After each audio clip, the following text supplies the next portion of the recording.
The local Consulate of Mexico will accept Olmec greenstone sculptures, a figure from the city of Zacatecas, bowls that were buried with tombs, and other clay figurines that date back thousands of years. The event comes as Native, Indigenous and African communities have pushed for museums, universities and other institutions to repatriate items that are important parts of their cultures and histories.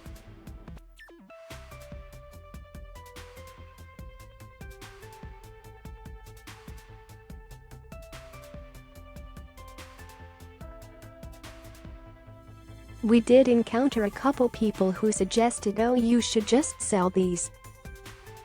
They may not be worth a ton, so just keep them, or Mexico doesn't really care about this kind of stuff," Roger said.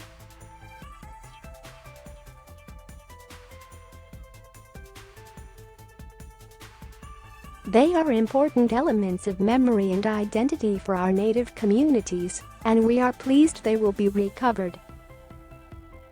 The effort to research the artifacts' origins began over 5 months ago, when they were discovered sitting in a box in storage. Roger's assistant obtained the original appraisal form from when a donor gifted them in 2007.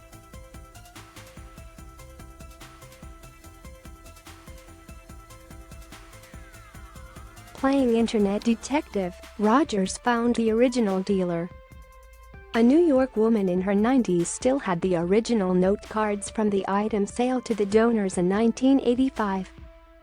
She said they either were purchased on a roadside in Mexico or from dealers in New England. "I don't think anybody had malintent. I just think there was not much clarity or much transparency in that sort of a practice 30, 40, 50 years ago," Rogers said.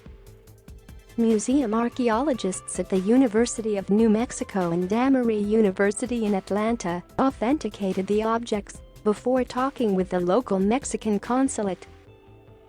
The Mexican National Institute of Anthropology and History, which will end up with the figures, believes they were made in western Mexico between 300 and 600 BC. There has always been a desire to reclaim pre-Hispanic culture and artwork, according to Tessa Solomon, a reporter for the online publication Art News who has covered dozens of stories on the topic. When Andrés Manuel López Obrador became president of Mexico in 2018, his administration made retrieving artifacts a priority.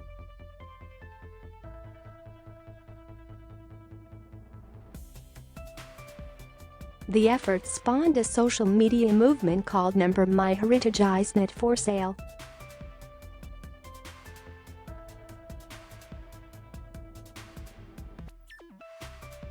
Mexican officials definitely have the most concerted effort to stop auction sales of these pieces, Solomon said.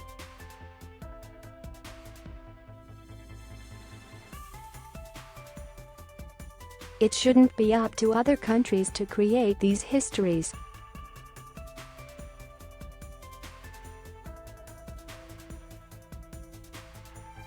The U.S. Department of Interior is weighing changes to a federal law that ensures the repatriation of Native American remains and sacred objects.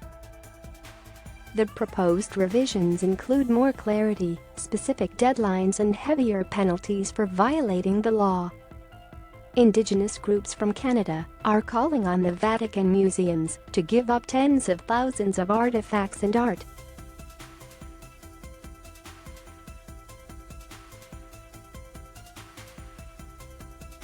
Germany and Nigeria signed an agreement on July 1 to facilitate the return of hundreds of artifacts known as the Benin bronzes that the British stole from Africa over a century ago.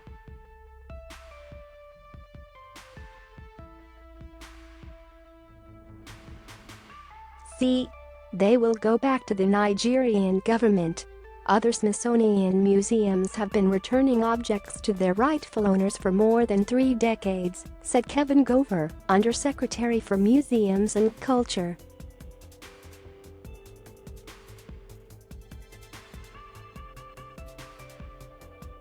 So it does require a great deal of research to be sure we understand exactly what it is and exactly how it was acquired. I am impressed that this Albuquerque Museum Foundation had it done in 6 months.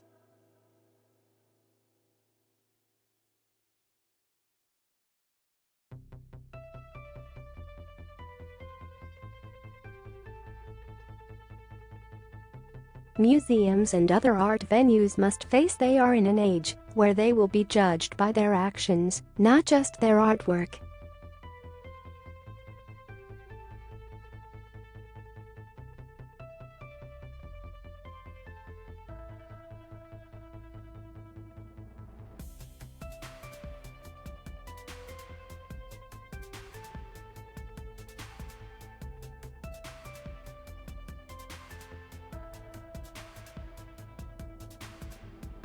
So I think we're certainly much better prepared to make sure that we never accept anything we shouldn't.